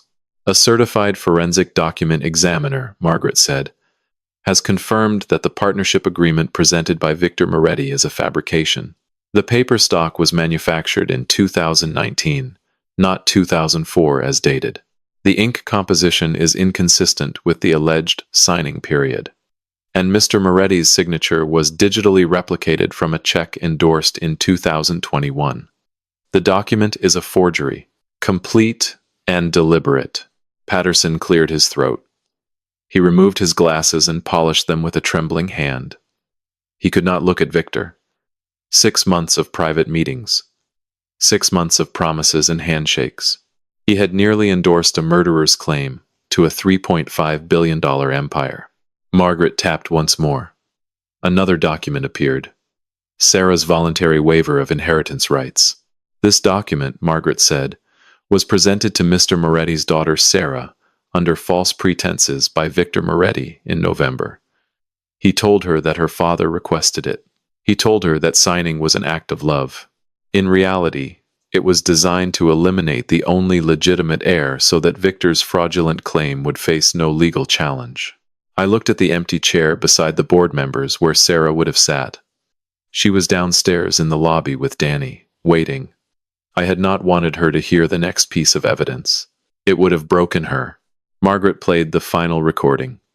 The kitchen audio from December 25th, Christmas morning. The conversation about Danny.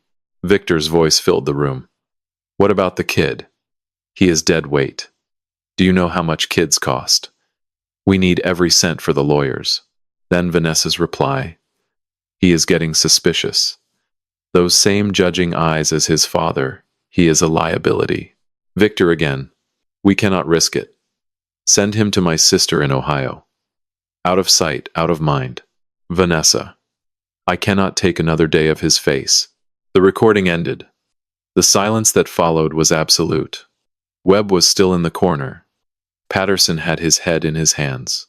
The other 3 board members sat rigid, faces gray, staring at the blank screen as if the words were still visible. They were discussing discarding a 9-year-old child, I said. My son.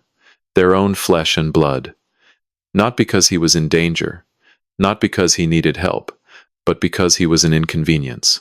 Because his existence cost money they wanted to spend on themselves. Agent Delgado stepped forward from the window. He had been silent throughout. Now he moved with the quiet authority of a man who had heard enough. He produced 2 folded documents from his jacket. Federal warrants. "Victor Moretti," he said, "you are under arrest. The charges are attempted first-degree murder, conspiracy to commit murder, fraud, forgery, wire fraud, and child endangerment." Victor did not resist. He had nothing left. His shoulders slumped. His chin dropped to his chest. He looked like a puppet whose strings had been cut. "Vanessa Moretti," Delgado continued, "you are under arrest. Conspiracy to commit murder, attempted murder, administering a controlled substance with intent to harm, child endangerment, and child neglect." Vanessa was crying. Real tears now. Ugly tears. Snot and mascara running together down her chin. "Please," she whimpered. "I did not mean for it to go this far. He made me do it. I loved Frank. I just wanted security." I did not respond. There was nothing left to say to her. 2 agents entered the room. They lifted Victor from his chair. They lifted Vanessa. The zip ties were replaced with steel handcuffs. The click of the mechanism was loud and final in the quiet room. They were walked toward the door. Victor went first. He did not look back. Vanessa paused at the threshold. She turned her head. She looked at me one last time. Her eyes were searching for something. Mercy. Pity. Some flicker of the man who had loved her. She found nothing. I was stone. The door closed behind them. I turned to the board. 5 men sat in various states of shock. I straightened my jacket. I placed both hands flat on the mahogany table. "Gentlemen," I said, "Moretti Rail Systems is mine. It always was. It will continue to operate under my direction. However, I am appointing a new chief operating officer, effective immediately. My daughter, Sarah Moretti. She will be your primary point of contact going forward. I expect your full cooperation." Patterson spoke first. His voice was hoarse. "You have it, Mr. Moretti." Without reservation. The others nodded. There was nothing else to say. I walked to the window. 40 floors below, 2 FBI vehicles were pulling away from the loading dock. Inside them, the 2 people who had tried to steal my life, my company, and my son. I watched them merge into Pittsburgh traffic and disappear. Below the vehicles, the railroad tracks fanned out from Union Station in every direction. Silver lines stretching toward the horizon. My lines. My city. My empire. Intact. But the empire did not matter now. Only one thing mattered. I turned from the window and walked toward the elevator. Downstairs, in the lobby, the bravest 9-year-old in Pittsburgh was waiting for his father to take him home. The elevator doors opened, and the lobby of Moretti Rail Tower spread before me like a cathedral of marble and silence. 30 feet away, on a leather bench, beneath a mural of Pittsburgh's first locomotive, sat my 9-year-old son. His legs dangled above the polished floor, too short to reach the ground. His sneakers were untied. His jacket was zipped to his chin, and in his lap he held a single sheet of paper. The letter I had written him 2 nights ago, folded so many times the creases had turned white. Danny looked up. His eyes found mine, and for a moment neither of us moved. Then his face crumpled the way. Only a child's face can crumple. No shame, no restraint, just pure, unfiltered relief, and he launched himself off that bench like a bullet, leaving a barrel. I dropped to one knee. The impact of his body against my chest sent pain through ribs I had forgotten were bruised, but I locked my arms around him, and I did not let go. His fingers clawed at the fabric of my coat as if he were afraid I would evaporate. His tears soaked through my collar in seconds. "You came back," he whispered. "You came back, you came back, you came back." I pressed my lips against his hair. He smelled like Mrs. Kowalski's kitchen cinnamon, butter, wood smoke. She had kept him safe. She had fed him. She had lied to him gently when the news reports said his father was dead, and she had done it all on nothing more than a handwritten letter and 40 years of trust between neighbors. "I will always come back," I said. "Do you hear me? Always. Sarah appeared from the stairwell. Her heels clicked against marble, then stopped. She stood 10 feet away, one hand pressed against her mouth, tears streaming in two perfect lines down her cheeks. She had not cried at the funeral, she told me later. She refused to give Victor the satisfaction, but now, in the privacy of this lobby with no cameras and no audience, she allowed herself to break. I extended one arm. She crossed the distance in 3 steps and fell into us, her forehead against my shoulder, her hand finding Danny's back. We stayed like that for what felt like a geological age. The security guard at the front desk pretended to study his monitor. The receptionist wiped her eyes and looked away. When we finally separated, Danny held up the letter. The paper was soft as cloth from handling. I read it every night, he said. Every single night. I took the letter from his hands and unfolded it. My own handwriting stared back at me shaky. Written in haste at 2 in the morning on December 23rd, while Vanessa slept upstairs and the kitchen still smelled of bolognese.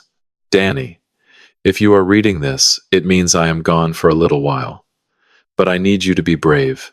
I need you to remember 3 things. 1, you saved my life. 2, everything bad that is happening is not your fault. 3, I will come back for you. I promise on every train that has ever crossed this city. Dad. I refolded it and placed it in his jacket pocket, over his heart. You kept your promise, Sarah said quietly. I kept all of them, I replied. Every single one. We walked out of the tower together. The December air hit us like a wall, cold, clean, carrying the scent of river water and distant snow. Pittsburgh stretched below the hillside in a patchwork of bridges and church steeples and factory smokestacks that had not belched fire in 30 years. The sky was slate gray and enormous. Marlowe waited at the curb with a black sedan, engine running. He opened the rear door without a word, but as I passed him, he placed one hand on my shoulder and squeezed. It was the most emotion I had ever seen from the man in 20 years of friendship. We drove east along the Allegheny, past the rail yards where 18-wheelers loaded grain into freight cars bearing the Moretti Rail logo. My logo, though the world had not known it until 3 hours ago. Danny pressed his face against the window and watched the trains. Dad, he said without turning around, are we going home? The question hung in the air. Home. The row house on Butler Street, where Vanessa had dissolved pills into my coffee every morning for 6 months, where she had kissed my forehead and whispered goodnight while calculating how many more doses it would take, where my son had crawled through heating vents and found the truth that adults had tried to bury. Not yet, I said. We are going somewhere better. The sedan turned onto a gravel road that wound uphill through bare oak trees. At the top sat a stone farmhouse I had purchased 11 years ago, under a trust name no one could trace. 4 bedrooms, a wraparound porch, a workshop in the barn, and a view of the Monongahela Valley that made your chest ache. I had never told anyone about it. Not Vanessa, not Victor, not even Sarah, until this morning. Danny stepped out of the car and looked at the house. Then he looked at me. This is ours? He asked. This is ours, I confirmed. No one else knows it exists. No one else has a key. It is just us. He ran toward the porch. Sarah followed, laughing for the first time in days. I stood beside the sedan and watched them disappear through the front door, and for the first time since December 21st, 5 days, that had aged me a decade, I exhaled completely. The war was over. The dead man had risen. The empire was secure. And my children were safe, under a roof that no one in this world could find. I walked toward the porch, and I did not look back. June arrived in Pittsburgh like a promise finally kept warm, green, loud with birdsong and the hum of barges pushing coal down the Monongahela. 6 months had passed since Christmas. 6 months since I rose from a casket. I was never inside. 6 months since my cousin screamed my name in a church while federal agents sealed every door. I sat on the wraparound porch of the farmhouse with a cup of black coffee, real coffee, brewed by my own hand, untouched by anyone else, and watched Danny chase fireflies across the yard. He was taller now. His shoulders had widened just slightly, the way a boy's shoulders do when he crosses from 9 into 10. His birthday had been in April. We celebrated with a bonfire, a chocolate cake Sarah baked from scratch, and a model train set I had ordered from Germany. He built the entire layout himself in 3 days. Every junction worked. Every signal switched on time. The boy had his father's hands, and his father's patience, and, God help me, his father's stubbornness. Sarah appeared in the doorway behind me, barefoot, holding a tablet. She wore jeans and a flannel shirt, a far cry from the designer suits. Victor had once encouraged her to buy on company credit cards that were never hers to use. She looked healthier, rested. There was color in her cheeks that had not been there in December. Quarterly numbers, she said, handing me the tablet. We are up 11% across freight volume. The Louisville corridor alone grew 19% after the Union Pacific partnership closed. I scrolled through the report. Moretti Rail Systems, no longer a ghost, no longer hidden behind shell companies and offshore trusts, had posted its strongest quarter in 8 years. Revenue for Q1 had reached $214 million. The stock in our private holding company had been independently valued at $4.1 billion, 37 switching stations, 116,000 miles of track now, up from 112. 6 new contracts signed in the Midwest alone. Sarah had done this. My daughter, the woman Victor had manipulated into signing away her inheritance, had stepped into the role of chief operating officer and performed as though she had been born for it. Because she had. The Moretti blood ran through her veins, not Victor's corrupted version, but the real thing, the version that built rather than stole. Good, I said, handing the tablet back. Very good. She smiled. It was small, private, the kind of smile that said more than any board presentation ever could. The legal proceedings had concluded in May. I did not attend the sentencing. Margaret Chen handled it, alongside a federal prosecution team that had spent 4 months building a case so airtight, not even Raymond Cross, Victor's own lawyer, could find a seam. Cross himself had turned state's witness in February, trading testimony for a reduced charge. He received 3 years. He would serve 18 months. Victor received 25 years. Federal prison, no parole eligibility for 15. The charges read like a novel in themselves. Attempted first-degree murder, conspiracy to commit murder, fraud, forgery, wire fraud, racketeering, child endangerment, and witness tampering. The judge, a woman named Honorable Patricia Sloan, had called it one of the most calculated and reprehensible schemes of domestic violence this court has ever witnessed. Victor had said nothing at sentencing. He stared at the table and said nothing. Vanessa received 18 years. Her nursing license was revoked permanently. The oxycodone she had administered over 6 months, dissolved into coffee, stirred into sauces, pressed into capsules she labeled as vitamins, constituted what the prosecution called sustained chemical assault with intent to kill. She cried at sentencing. She said she was sorry. She said Victor had manipulated her. The judge did not appear moved. Danny had not spoken his mother's name since January. I did not force it. Dr. Anita Reeves, the child psychologist we visited every Tuesday in Squirrel Hill, said he would process it in his own time. She said he was remarkably resilient. She said the letter I wrote him, the one he read every night in Mrs. Kowalski's guest room, had likely prevented a trauma response that could have taken years to unravel. A single page of paper, 3 promises. That was all it took. Marlowe had retired from active work in March. He said he was too old for surveillance vans and overnight shifts. I did not believe him. The man could outlast agents half his age, but I respected the decision.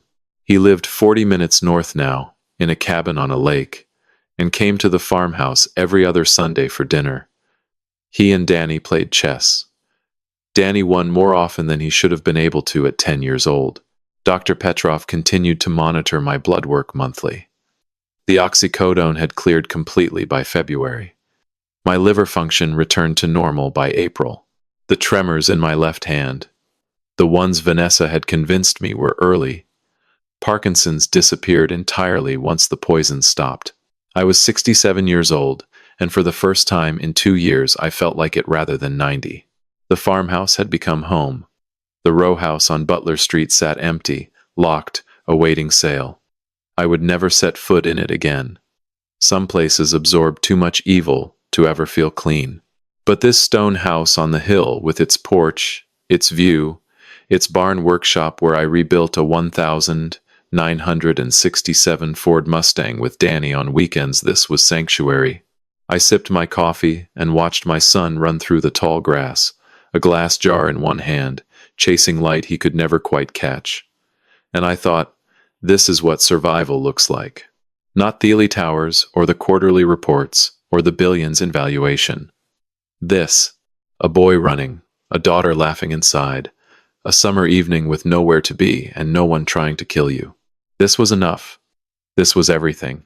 There is a thing they never tell you about betrayal. They tell you it hurts. They tell you it changes you. They write songs about it and make movies where the hero walks away into the sunset with scars that make him look noble. But no one tells you about the quiet, the silence that follows when the war ends, and the lawyers go home and the prison doors close behind the people who once shared your bed and your blood. That silence is louder than any gunshot. I have spent 67 years on this earth. I have rebuilt engines that mechanics half my age declared dead. I have laid rail across mountain passes that engineers said could not hold steel. I have built a fortune so large it required 14 shell companies and 6 offshore trusts, just to keep it hidden from a world that would have torn it apart. And yet the hardest thing I have ever done, the thing that broke me in ways no balance sheet can measure, was lying still on a kitchen floor on Christmas Eve, while my wife stepped over my body and called the man she was sleeping with to celebrate. I learned something that morning. I learned that love is not a shield. It is a door. And when you hand someone the key, you are not giving them access to your heart. You are giving them access to your throat. Vanessa had that key for 11 years. She walked through that door every morning with a smile and a cup of coffee laced with death. She kissed my forehead at night while calculating dosages. She told Danny to say goodnight to Daddy while knowing Daddy had fewer nights left. And the worst part, the part that still wakes me at 3 in the morning when the farmhouse is dark, and the only sound is my son breathing in the next room, is that I loved her. Genuinely. Completely. Without reservation. I do not say this for sympathy. I say it because someone listening to this story needs to hear it. Love does not make you safe. Love makes you visible. It makes you predictable. It makes you easy to poison because you would never suspect the hand that feeds you is the hand that kills you. But here's what else I learned. And this is the part they definitely never put in the songs. Survival is not about strength. It is not about money. It is not about owning 30% of a rail empire or having an ex-FBI agent on speed dial. Survival is about one thing and one thing only, paying attention. Danny paid attention. A 9-year-old boy crawling through a heating vent on a Tuesday afternoon, following a sound he could not explain, found the truth that I, a grown man with decades of experience and billions in resources, had missed for 6 months. He paid attention when I did not. He listened when I had gone deaf. He saved my life not with money or power or weapons, but with awareness. If I could teach the world one lesson from this farmhouse porch, it would be this. Watch the people who love you. Not with suspicion, not with paranoia, but with the same care you would give to a machine you depend on. Because machines tell you when something is wrong. They vibrate differently. They run hot. They make sounds they should not make. People do the same. Vanessa's tells were there the late-night phone calls she took in the bathroom, the new gym membership she never used, the way she flinched when I mentioned retirement plans that extended past spring. I saw these things. I filed them away under stress and midlife, and marriage is complicated. I made excuses for the machine, because I did not want to believe it was breaking. Do not make excuses for the machine. And here is the second lesson, smaller but no less important. Your children see everything. Everything. You think they are playing. You think they are distracted by cartoons and video games and the ordinary noise of childhood. They are not. They are recording. Every whisper, every slammed door, Every lie you tell on the phone when you think they are asleep, it goes into a file in their mind that they will open one day. Danny opened his file on December 21st and handed me the contents. He did not understand all of it. He did not need to. He understood enough. Trust your children when they tell you something is wrong. Do not dismiss them. Do not pat their heads and say they are imagining things. A child's instinct is uncorrupted by the social contracts that make adults blind. They have not yet learned to rationalize evil. When a child says something is wrong, believe them. Act on it. Because by the time an adult says the same thing, it is usually too late. I look at Danny now 10 years old, chasing fireflies in the June twilight, his jar glowing gold, and I know that I owe him more than my life. I owe him the lesson itself. He taught me that the smallest person in the room is often the one who sees the most clearly. He taught me that courage is not the absence of fear, but the decision that someone you love matters more than the fear. He is 10, and he is the bravest person I have ever known. The trains still run. The empire still grows. Sarah calls every morning with reports I pretend to read carefully, but mostly just enjoy hearing her voice deliver. Marlowe still beats me at chess when he visits, and Danny still beats us both. The coffee is clean. The nights are quiet, and the silence, that terrible, enormous silence that followed the war, has slowly, month by month, filled itself with something I had forgotten the sound of. Peace. It sounds like fireflies hitting glass. It sounds like a boy laughing. It sounds like nothing at all, and it is the loudest thing I have ever heard. I want to say one last thing before I go, and I need you to hear it not as a story, not as entertainment, not as something you scroll past on your way to the next video. I need you to hear it the way Danny heard that burner phone buzzing in the vent. With your whole body, with every nerve awake. You are not safe just because someone says they love you. I know how that sounds. I know it sounds like bitterness, like a man ruined by one bad marriage projecting his damage onto the world. But I am not bitter. I am not ruined. I am sitting on a porch in Pennsylvania watching my son grow tall, and I am telling you the truth because the truth is the only thing I have left that costs me nothing to give. 11 years I shared a bed with a woman who was counting down the days until I stopped breathing. 11 years of good morning kisses delivered by the same mouth that whispered murder plans into a phone at midnight. 11 years of sitting across a dinner table from someone who saw me not as a husband, but as an obstacle between her and a fortune she believed she deserved. And I never knew. Not once. Not until a 9-year-old boy crawled through a metal duct and found a $5 phone that contained my death sentence. If Danny had not found that phone, I would be dead. Not metaphorically. Not emotionally. Dead. Buried in a casket I would have actually occupied, lowered into frozen ground. 3 days after Christmas, while Victor stood at my grave and delivered the same eulogy, he rehearsed the one about brotherhood and legacy, and carrying the torch forward. They would have toasted champagne over my body. They would have moved into my house. They would have sold my empire piece by piece and spent the rest of their lives pretending I never existed. And Danny, my boy, my 10-year-old son who draws trains in his notebook and catches fireflies in glass jars, would have grown up believing his father died of a heart attack. They would have told him that. They would have looked into his eyes and lied. And eventually he would have believed it because children trust the adults who remain. That is what I was fighting for. Not the money. Not the empire. Not revenge. Though I will not pretend revenge did not taste sweet when Victor's face drained white in that church.